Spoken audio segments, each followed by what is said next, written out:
राजस्थान के सवाई माधोपुर जिले से 11 किलोमीटर दूरी पर स्थित रणथंभौर वन्य जीव अभयारण्य के बारे में पूरी दुनिया में हर कोई जानता होगा। यह रणथंभौर वन्य जीव अभयारण्य यहाँ पर रहने वाले बाघों के कारण बहुत ज्यादा प्रसिद्ध है और यहाँ आने वाले पर्यटकों के आकर्षण का मुख्य केंद्र भी यह वन्य जीव अभयारण्य ही रहता है। लेकिन क्या आपको इस वन्य जीव क्षेत्र में स्थित विशाल ऐतिहासिक दुर्ग के बारे में पता है? यहाँ आने वाले बहुत कम सैलानियों को यह पता है कि इस जगह पर राजस्थान का सबसे बड़ा दुर्ग रणथंभौर दुर्ग भी है, जो कभी जयपुर के महाराजाओं का पसंदीदा शिकारगाह हुआ करता था। नमस्कार दोस्तों, मिस्ट्री ऑफ टुडे चैनल पर एक बार फिर से आपका हार्दिक स्वागत है। लगभग 1000 साल से भी ज्यादा पुराना यह किला अपने अंदर बहुत सारी ऐतिहासिक धरोहरों को संजोए हुए है। इस किले के मुख्य प्रवेश द्वार का नाम नौलखा गेट है। इसके साथ ही 32 खंबा, अन्नपूर्णा मंदिर, जैन मंदिर, रानी हवेली,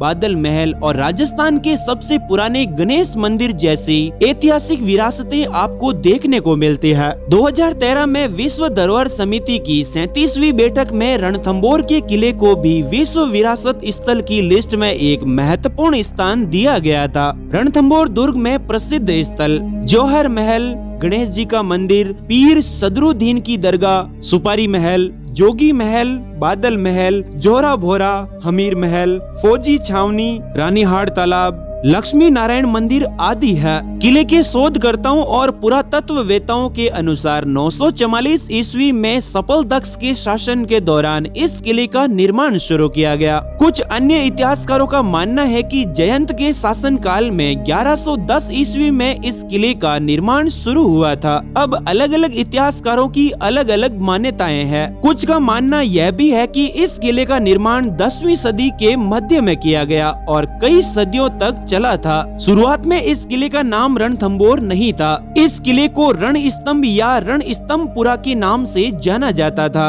12वीं शताब्दी में चौहान वंश के राजा पृथ्वीराज प्रथम का झुकाव जैन धर्म की तरफ बढ़ा। उसी समय जैन संत सिद्धसेन सूरी ने इस जगह को जैनियों का पवित्र तीर्थ स्थल भी घोषित कर दिया। 1192 में भारत के हिंदू सम्राट पृथ्वीराज चौहान और विदेशी आक्रमणकारी मोहम्मद गौरी के बीच में तराइन का युद्ध हुआ। उस युद्ध के दौरान मोहम्मद गौरी ने धोखे से पृथ्वीराज चौहान को हरा दिया। इस हार के बाद पृथ्वीराज चौहान के पुत्र गोविंदराज ने रणथंभौर को अपनी राजधानी बनाया। पृथ्वीराज चौहान के पुत्र गोविंदराज के अलावा इस जगह पर कई और हिंदू राजाओं और मुस्लिम शासकों ने भी इस किले पर शासन किया है। इनमें से राणा सांगा, महाराणा कुंभा, हमीरदेव चौहान, राव सुरजनहाड़ा और मुगल शासकों में शेरशाह सूरी, अलाउद्दीन खिलजी ने भी समय समय पर दुर्ग पर शासन किया। लेकिन राणा हमीरदेव चौहान का शासनकाल रणथंभौर दुर्ग का सबसे प्रसिद्ध शासनकाल माना जाता है। हमीरदेव का शासनकाल 1282 ईस्वी से लेकर 1301 ईस्वी तक रहा।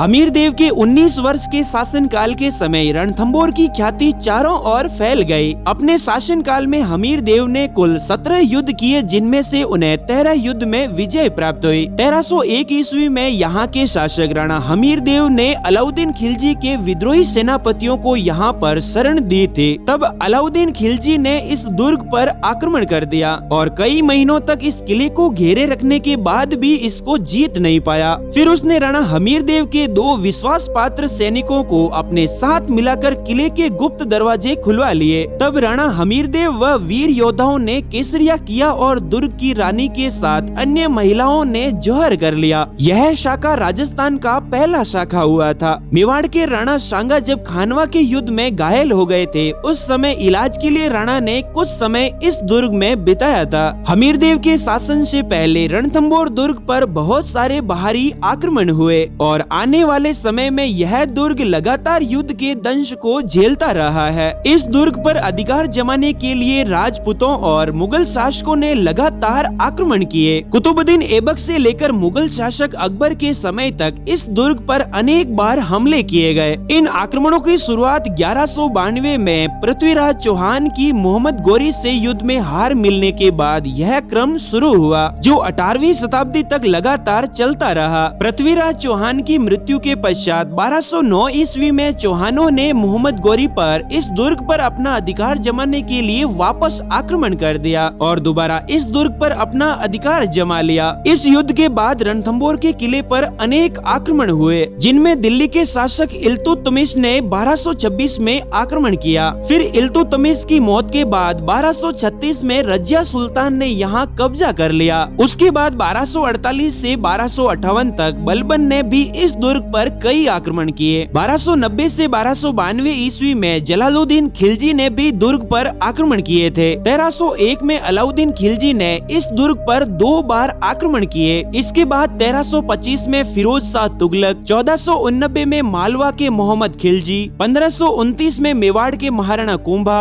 1530 में गुजरात के बहादुर शाह और 1543 में शेरशाह सूरी ने लगातार इस दुर्ग पर आक्रमण किए। इसके बाद अंत में 1569 में अकबर ने उस समय की आमेर रियासत के राजाओं के साथ मिलकर इस किले पर आक्रमण कर दिया और उस समय के रणथंभौर दुर्ग के तत्कालीन शासक राव सुरजनहाड़ा से संधि कर ले। 17वीं शताब्दी में यह किला जयपुर के कछवा महाराजाओं के अधीन हो गया और इसके पश्चात यह किला भारत की स्वतंत्रता तक जयपुर रियासत का हिस्सा बना रहा। समय के साथ यह किला और किले के आसपास का क्षेत्र जयपुर के महाराजाओं की पसंदीदा शिकार स्थली बन गया। 18वीं शताब्दी में सवाई माधो सिंह ने मुगल शासकों के साथ मिलकर रणथंभौर के आसपास के गांवों का विकास करना शुरू कर दिया, जिससे इस किले को भी काफी मजबूती मिली और समय के साथ इन गांवों का नाम बदलकर सवाई माधोपुर कर दिया गया। 1964 के बाद से ही यह किला भारतीय पुरातत्व सर्वेक्षण के नियंत्रण में है। तो दोस्तों, यह थी रणथंभौर दुर्ग के बारे में जानकारी। आज का वीडियो आपको कैसा लगा हमें कमेंट करके जरूर बताइएगा और अपने दोस्तों के साथ में ज्यादा से ज्यादा शेयर करिएगा। आज का वीडियो अंत तक देखने के लिए धन्यवाद दोस्तों।